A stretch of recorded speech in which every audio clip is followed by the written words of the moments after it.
us. That idea.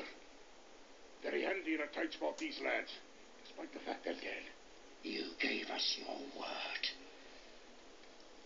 I hold your oath fulfilled. Go. Be at peace.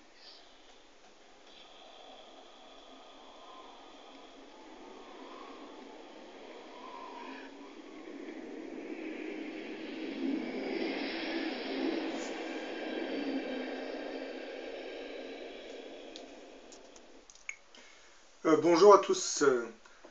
Dans cette nouvelle vidéo, je vais vous parler de l'apparition des batailles fantômes. Depuis l'aube des temps, l'humanité a toujours été confrontée aux guerres. Lorsque des royaumes se sont progressivement constitués à travers toute la planète, les richesses des uns attiraient souvent l'agressivité des autres, qui pour s'en accaparer n'hésitaient pas à déclencher de véritables batailles. Et notre monde a bien été marqué par une multitude de batailles qui se seraient déroulées sur tous les continents et depuis des milliers d'années. Mais étrangement, bien que toutes ces batailles se soient déroulées il y a de cela plusieurs dizaines d'années, voire plusieurs centaines d'années, il semblerait que de temps à autre, des scènes montrant certaines batailles paraissent surgir des limbes du temps. Les témoins qui assistent à ce genre de phénomène, aux résurgences d'une mémoire ancestrale, disent voir se dérouler devant leurs yeux des charges de cavalerie ou d'armées dont les uniformes ne correspondent pas à ceux de notre époque. Le spectacle se manifeste souvent comme une sorte de projection holographique en 3 dimensions, qui semble surgir de la Terre et se diffuse à quelques mètres du sol, voire carrément dans le ciel, qui devient un écran à ciel ouvert. Comment expliquer un tel phénomène? La première explication se trouverait en fait dans la mémoire psychique des événements qui se déroulent. Par exemple, lors d'une bataille, tous les hommes qui participent à la bataille libèrent une très forte énergie psychique. Et lorsque l'énergie psychique de tous ces hommes se regroupe, elle est enregistrée par la Terre, du moins le terrain sur lequel se déroule la bataille. Et quelques années après la fin de la dite bataille, certaines de ces ondes psychiques seraient réémises par la Terre vers le ciel. L'enregistrement du film de la bataille réapparaîtrait en grandeur nature avec des images en mouvement montrant les scènes d'une bataille qui se serait déroulée sur Terre il y a de cela plusieurs centaines d'années, voire plusieurs milliers d'années. Ce ne sont même pas l'âme des combattants que nous voyons répéter indéfiniment la bataille, mais plutôt celui d'une probable réémission d'ondes psychiques, où seront enregistrées certaines scènes de la bataille. Il existerait aussi une autre explication à ce phénomène de bataille fantôme. C'est celui des mondes parallèles dont j'avais parlé dans d'autres vidéos. Concernant ces mondes parallèles, je disais qu'il existerait dans d'autres dimensions de l'univers nos doubles qui vivraient sur une Terre identique à la nôtre, mais sur un plan parallèle. Notre double vivrait ainsi une vie différente de la nôtre, mais qui serait en fait la concrétisation virtuelle d'une vie que nous aurions voulu avoir sur notre Terre. Et bien ce rêve virtuel de la vie que nous n'avions pas pu avoir sur notre plan terrestre et dont nous avions toujours rêvé, finalement se concrétiserait matériellement parlant dans ces autres réalités de l'univers. Sur ces mondes dits parallèles, le temps ne se développerait pas comme nous le vivons actuellement, sur une échelle linéaire, une phase linéaire, c'est-à-dire un passé qui disparaît pour laisser la place au présent, qui lui-même cédera la place au futur. Dans ces autres dimensions de l'univers, les différents temps se développeraient conjointement et en même temps. Par exemple, lorsqu'une Terre éthérée où continuerait de se dérouler le passé vient à traverser notre plan terrestre, eh bien son passage à travers notre dimension ferait réapparaître temporairement certaines scènes du passé. Ceux qui assisteraient à l'apparition de toutes ces batailles fantômes deviennent malgré eux les témoins de ce phénomène de transfert de film d'une Terre à l'autre. Le Moyen-Âge est rempli de récits évoquant l'apparition de batailles fantômes. Par exemple, vous avez un certain Georges Duby qui avait vécu en Europe au XIe siècle, racontait l'étrange histoire qu'aurait vécu un prêtre de l'époque, c'est-à-dire du XIe siècle, après Jésus-Christ. Voilà son témoignage. Dans le bourg fortifié de Tonnerre vivait pieusement un prêtre nommé Frottier. Et un dimanche, comme le soir tombait, avant le dîner, il se mit pour se détendre un peu à la fenêtre de sa maison. Regardant au dehors, il vit venir du septentrion une innombrable multitude de cavaliers qui semblaient aller au combat et se diriger vers l'Occident. Il les regarda de tous ses yeux pendant un petit moment, mais voulut appeler quelqu'un de sa maison pour être témoin avec lui d'une telle apparition. Mais à peine avait-il appelé que la vision se dissipa et disparut assez rapidement. Lui, l'esprit frappé de terreur, à peine pouvait-il retenir ses larmes, hein. Bientôt il tomba malade et mourut l'année suivante.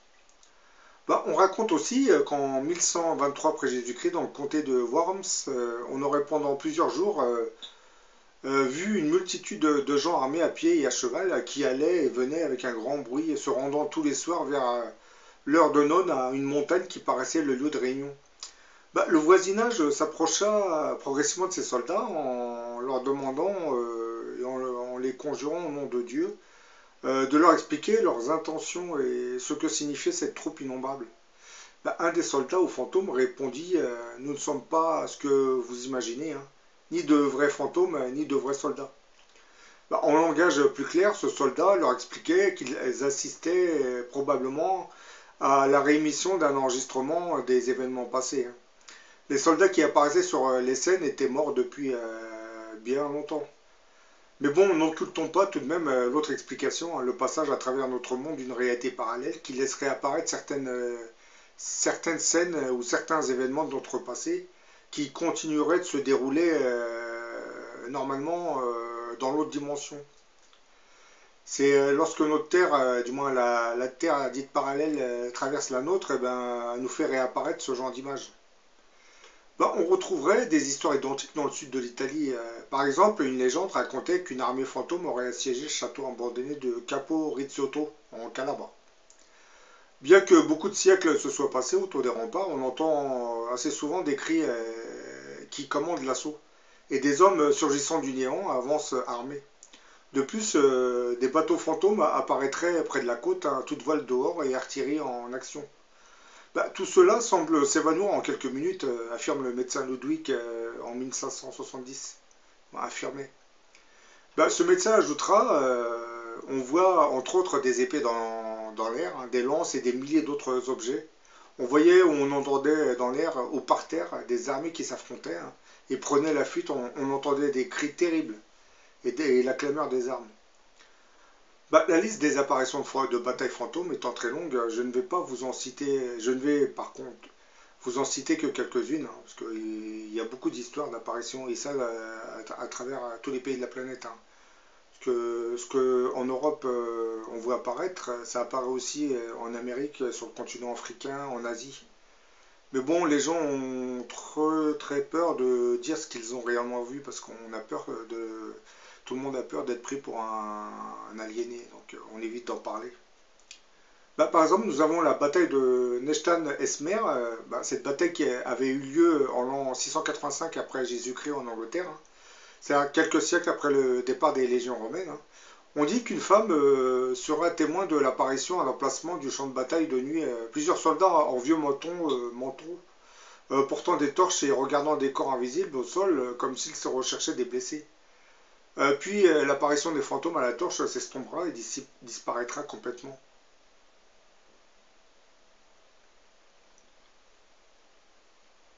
Sinon, vous avez la bataille d'Edge Hill, hein. La bataille d'Edge Hill, elle se déroula le 24 octobre 1642 et opposera l'armée du roi Charles à celui du rebelle Cromwell. Cet épisode correspond à la guerre civile qu'avait connue l'Angleterre à cette époque. On dit que 3000 soldats y perdront la vie, hein. À la veille de Noël, la même année, le 23 décembre 1642, hein, des bergers qui tondaient leurs moutons assisteront à la bataille spectrale, c'est-à-dire à la bataille fantôme. Ils diront avoir entendu des bruits et tambours accompagnés des derniers gémissements des soldats mourants, hein. Ils verront alors dans le ciel les armées fantômes se livrant en bataille, hein, au-dessus du champ de bataille, hein, original. Et plusieurs fois depuis, les armées fantômes du roi Charles et de Cromwell seraient revenues se battre.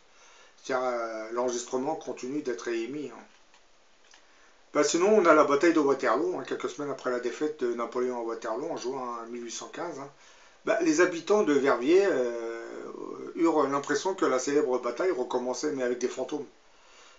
Ils crurent entendre la cavalerie et les canons dans le ciel.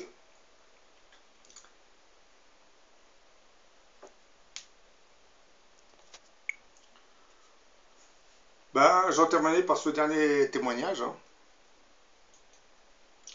Ben, un soir de septembre 1974, l'écrivain Mac Keracher, hein, décidera de faire une petite pause et sortira prendre l'air. Mac Keracher venait en fait d'acheter un pavillon dans un quartier résidentiel situé sur une colline qui se trouvait au-dessus d'une petite ville de la province écossaise, Dublin, dans le Perthshire, pour être plus précis. Bah, la nuit était claire, hein, et en bas de la ville, en bas la ville était noyée dans la brume. Bah, c'est alors qu'il semble entendre un bruit qui évoquait le mouvement d'une grande foule s'avançant à travers champs. Bah, troublé, McKeracher décidera de rentrer chez lui, mais 20 minutes plus tard, il va ressortir. Et là, bah, les bruits vont paraître encore plus forts et beaucoup plus rapprochés.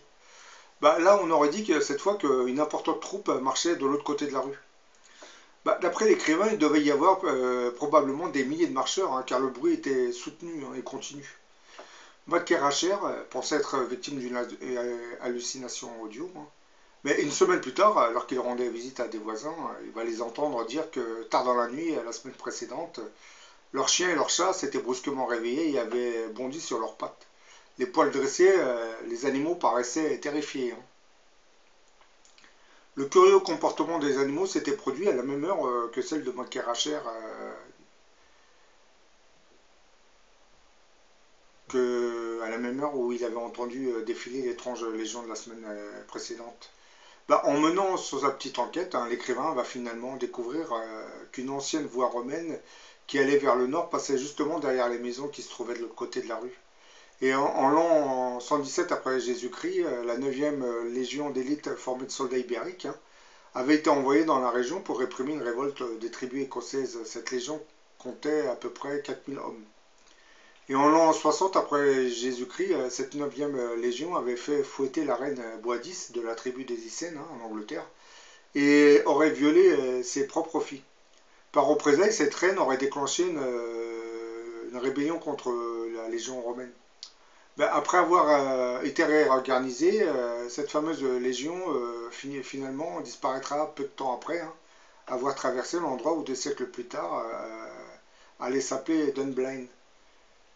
Et il semble que cette légion, du moins l'enregistrement de la marche de cette légion, est perceptible de temps à autre dans cette région. Bah, il suffit que l'enregistrement soit érimé pour que les gens entendent les voix, puisque comme je l'ai expliqué, ces batailles fantômes seraient dues à deux explications. La première, c'est l'enregistrement psychique des événements. Lorsque ces événements sont restitués, ben on entend les bruits et on voit les images. Et l'autre raison serait le passage d'une terre dite parallèle, hein, d'un monde parallèle. C'est-à-dire cette terre virtuelle qui proviendrait des mondes parallèles, de temps en temps traverserait notre monde. Et en traversant notre monde, laisserait apparaître certaines scènes de notre passé. Puisque dans ces mondes parallèles, le temps, comme je l'ai expliqué tout à l'heure, n'est pas vraiment linéaire. Il se développerait conjointement, c'est-à-dire le passé, le présent et le futur se développeraient en même temps. Donc lorsque vous sautez d'un monde à l'autre, vous pouvez soit vous retrouver dans le passé ou soit monter dans le futur. Parce que ce que nous ne comprenons pas, c'est que l'univers, il existe plusieurs dimensions dans l'univers. Ce que les astronomes regardent, c'est la dimension, la seule dimension qu'ils pensent voir n'est pas vraiment celle-ci. Parce que derrière la dimension de l'univers, il existerait beaucoup plus de dimensions, hein, dites parallèles, où nos doubles vivraient des vies alternées. La même personne, le même monde, mais avec des histoires différentes. Mais ça, je pense que dans le futur, on va commencer à en savoir beaucoup plus sur cette réalité alternée des mondes. Et l'apparition des batailles fantômes, en réalité, viendrait de ce passage de monde parallèle à travers notre monde actuel.